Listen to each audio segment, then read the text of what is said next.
Good morning friends, मैं हूं आसमा और आज हम बहुत ही इम्पोर्टेंट टॉपिक पे बात करने वाले हैं और वो इम्पोर्टेंट टॉपिक है अपने बॉडी का हीमोग्लोबिन। हीमोग्लोबिन क्यों कम होता है और हीमोग्लोबिन कम होने के बाद क्या क्या बीमारियां होती है और हीमोग्लोबिन कम होने से क्या साइड इफ़ेक्ट होता है अपने बॉडी पे, और हाँ, हीमोग्लोबिन कैसा बढ़ाया जाए आज हम वो भी देखने वाले हैं। तो चलो हम वीडियो को स्टार्ट करते हैं। दोस्तों, क्या होता है हीमोग्लोबिन? हीमोग्लोबिन क्या होता है आप जानते हैं?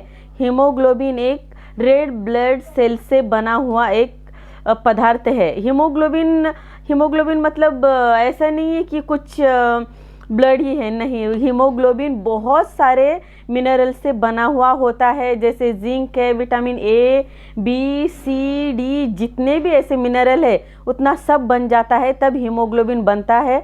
और तुम्हें दोस्तों एक बात पता है हीमोग्लोबिन काम क्या करता है? हीमोग्लोबिन ऑक्सीजन को अपने अंदर लेकर जाना और पूरे बॉडी में उसे स्प्रेड करना, फैलाना, और हाँ, कार्बन डाइऑक्साइड को बाहर लेकर आना, ये हमारे हीमोग्लोबिन का काम होता है। हीमोग्लोबिन अगर हमारे बॉडी में कम हो जाता है तो जैसे हीमोग्लोबिन कम हो जाता है हमें सबसे पहले चक्कर आना शुरू हो जाते हैं। देखो, अचानक से हम बैठकर उठ जाते हैं तो सर घूमने लगता है। ओके, हीमोग्लोबिन कम हो जाने से ज़्यादा नींद आती है, आलस आता है, कुछ काम करने का मन नहीं करता है, तो हमें ऐसा लगता है हमें बहुत ज़्यादा वीकनेस आ गया है। ठीक है, वो हीमोग्लोबिन की वजह से ही होता है।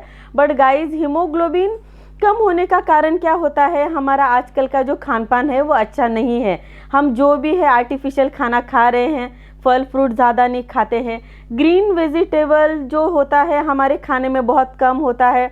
हम नॉनवेज पे भी ज़्यादा ध्यान दे रहे हैं, नॉनवेज ज़्यादा खाते हैं, बाहर का ज़्यादा खाते हैं, पेस्ट्री खाओ कि ये केक खाओ, कुछ भी बहुत ज़्यादा हम बाहर का हार्मफुल खाना खाने लगे हैं। तो गाइस, खाओ, टेस्ट के लिए हमें सब कुछ करना चाहिए। ज़िंदगी में आए हैं, खाओ पियो, मज़े से रहो, बट उसके साथ साथ हेल्दी खाना खाना भी हमें बहुत ज़रूरी है। तो हमें खाने में ज़्यादा करके ग्रीन वेजिटेबल खाना बहुत ज़रूरी है। एटलीस्ट दिन में से एक वक्त तो भी हमें वाटी भर के ग्रीन वेजिटेबल खाना चाहिए। और हाँ, ग्रीन वेजिटेबल में सबसे ज़्यादा हमें क्या खाना चाहिए? मेथी बहुत अच्छा ब्लड के लिए सोर्स है, मेथी खाना चाहिए, शेपू खाना चाहिए, और हाँ, उसके साथ साथ कांदा पात जो बहुत हेल्दी होती है, कांदा पात वो हमारे खाने में ज़रूर आनी चाहिए, क्योंकि कांदा में ऐसे मैंने आपको इसके कांदे के रिलेटेड एक वीडियो डाला है, उसके आप बेनिफिट देख सकते हैं। जितना हम ज़्यादा कांदा पात खाते हैं उतना ज़्यादा हमारी बॉडी में एनर्जी फील होती है। और हम कांदा पात बस सब्जी के साथ नहीं खाना है, हम कांदा पात कच्चा भी खाना चाहिए। और हाँ, खून बढ़ने के लिए सबसे ज़्यादा असरकारक है बीटरूट हमारे बॉडी के लिए, और हाँ, बॉडी में मिनरल बढ़ाने के लिए भी बहुत काम आता है। और उसके साथ साथ बीटरूट खाने से खून बहुत ज़्यादा बढ़ता है हमारे। देखो, किसी ऑपरेशन के पहले या बहुत से ऐसे कोई भी अगर हम हॉस्पिटल में जाते हैं तो डॉक्टर पहले कहता है कोई भी ट्रीटमेंट करने से पहले बॉडी में खून बहुत कम है और आपको उसके लिए बीटरूट खाना बहुत ज़रूरी है। तो आपको क्या करना है? बीटरूट का सेवन सबसे ज़्यादा हमारे खाने में करना है। देन उसके बाद नेक्स्ट क्या आता है? बादाम खानी चाहिए हमें। बादाम हमारे सेहत के लिए बहुत बहुत बहुत ज़्यादा ज़रूरी है। बादाम में बहुत ज़्यादा विटामिन डी होता है, विटामिन ए होता है, विटामिन सी होता है। बादाम बहुत ज़्यादा मिनरल से भरपूर होता है। बादाम खाने से बहुत सारी बीमारियां नहीं होती है। और हाँ, सेकेंड, हम बादाम तो नहीं खा पाते हैं। देखो, हम मिडिल क्लास लोग हैं तो डेली बादाम खाना हमसे पॉसिबल नहीं है। बट ऐसा नहीं है कि बादाम से ही ये होगा। हमें कच्चा शेंगदाना, जितना हम कच्चा शेंगदाना खाते हैं, जितने बादाम में प्रोटीन्स होते हैं ना, उतने ही प्रोटीन्स कच्चे शेंगदाने में भी होते हैं। तो हमें कच्चे शेंगदाना भूनना है और उसके लड्डू बना के खाने हैं। देखो, पहले लोग गुड़ के लड्डू बनाते थे, वो लोग बोलते हैं ना, मराठी में उसे गुड़ कहते हैं, हिंदी में गुड़ कहते हैं, और पता नहीं उसे बहुत अलग अलग भाषाओं में कुछ अलग अलग नाम दिए हैं। बट हम महाराष्ट्रियन लोग उसे गुड़ाचा लाडू कहते हैं। ओके, तो जब हम गुड़ का लड्डू खाते हैं, ओके, गुड़ का लड्डू हमारे लिए बहुत ही हेल्दी होता है। तो रोज़ सुबह एक लड्डू खाना है, शाम में एक लड्डू खाना है। और हाँ, जितना हम सुबह खाली पेट 2 लड्डू खाते हैं तो उतना जल्दी हमारे बॉडी में हीमोग्लोबिन बढ़ जाता है। और हाँ, हीमोग्लोबिन कम कैसे, हमें पता कैसे चले? बस चक्कर आए तो पता चले क्या हीमोग्लोबिन कम हुआ है? नहीं, हमें खुद भी चेक करना है। जब हमारे नेल्स यहाँ पे ऐसे वाइट लगने लगते हैं, नेल जब ऐसे वाइट लगने लगते हैं तो समझ जाना कि हीमोग्लोबिन कम हुआ है। देखो, डॉक्टर लोग हॉस्पिटल में जाते के साथ पहले ऐसे आके चेक करके देखते हैं।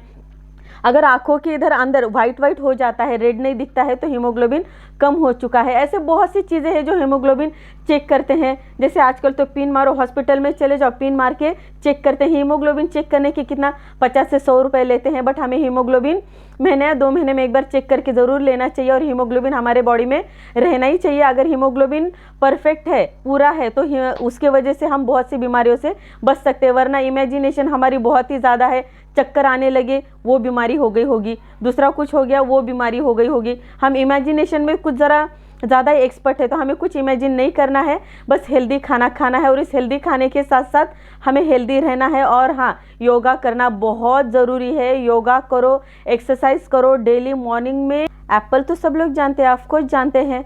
एप्पल बहुत ज़्यादा हमारे हेल्थ के लिए इम्पॉर्टेंट चीज़ है, बहुत इम्पॉर्टेंट फ्रूट है। एप्पल खाना है, एप्पल से बहुत ज़्यादा खून बढ़ता है। लाइक प्रेग्नेंट वुमेंस को तो एप्पल बहुत ज़्यादा खाना चाहिए, क्योंकि प्रेग्नेंट वुमेंस में ब्लड की कमी बहुत ज़्यादा होती है जब वो प्रेग्नेंट रहती है, क्योंकि हीमोग्लोबिन बहुत ज़्यादा कम होता है। उन्होंने एप्पल खाना चाहिए, अनार खाना चाहिए। और हाँ, जब हम अनार खाते हैं तो उसके ऊपर थोड़ा सा पिंच ऑफ सॉल्ट, थोड़ा सा सॉल्ट डाल के खाना चाहिए। टेस्ट भी आता है और हेल्दी भी रहता है। लाइक सेम ऐसे ही जब हम एप्पल काट के खाते हैं, किसी किसी को एप्पल ऐसे ही खाना पसंद नहीं है, एप्पल के स्लाइस करो, उसके ऊपर भी थोड़ा सा पिंच ऑफ सॉल्ट डालो थोड़ा सा और खा लो, बहुत टेस्टी लगता है। उसके साथ साथ देखो, हमें पत्ता गोभी खाना चाहिए। पत्ता गोभी से क्या होता है, पत्ता गोभी से हमारे बॉडी में जो फैट होता है वो भी कम होने लगता है। और जितना ज़्यादा फैट कम होगा हमारे बॉडी में, उतना ब्लड ठीक से नॉर्मल इस पे स्टेज पे रहेगा। और हाँ, जितने मैंने आपको बेनिफिट्स बताए हैं, जितने भी मैंने आपको इसमें होम रेमेडीज़ बताए हैं, ये सब रियल है, ये कुछ फेक नहीं है, यहाँ वहाँ से नहीं है, क्योंकि मैं खुद उसका इस्तेमाल करती हूँ। आप देख सकते हो, मेरी स्किन देख सकते हो। और हाँ, इतना इसका इस्तेमाल मैं अपने बच्चों के ऊपर भी करती हूँ। जब भी घर में कोई बीमार पड़ जाता है तो मैं सबसे पहले होम रेमेडीज़ ही करती हूँ, क्योंकि मैं देखो अभी जितने भी मेरे वीडियो है सब होम रेमेडीज़ के ऊपर ही है। तो मैं अपने बच्चों के ऊपर, खुद के ऊपर, सब में ज़्यादा होम रेमेडीज़ का ही इस्तेमाल करती हूँ। तो इसलिए आप भी सब लोग होम रेमेडीज़ का सबसे ज़्यादा इस्तेमाल करो, क्योंकि वो चीज़ें केमिकल फ्री होती है और हमें केमिकल फ्री जीना बहुत ज़रूरी है। क्योंकि आर्टिफिशियल लाइफ है, सब कुछ आर्टिफिशियल हो रहा है, कुछ भी नॉर्मल नहीं है, कुछ भी रियल नहीं है। इसलिए जितना हम होम रेमेडीज़ लेते हैं उतना अच्छा है। अनार खाओ, एप्पल खाओ, चिक्कू खाओ, बनाना खाओ, हो सके उतना। और वेजिटेबल में पत्ता गोभी, मेथी, बीटरूट खाओ। जितना ब्लड बढ़ने के लिए मैंने आपको जितनी भी चीज़ें बताई है, उसका कुछ ना कुछ दिन में से एक तो भी तुम्हारे खाने में आना ज़रूरी है। और हाँ गाइज़, अगर ये आपको मेरा वीडियो अच्छा लगा होगा और अच्छा लगता होगा तो प्लीज़ गाइज़ इसको लाइक करो, कमेंट्स करो, हो सके उतना शेयर करो। Okay, bye bye.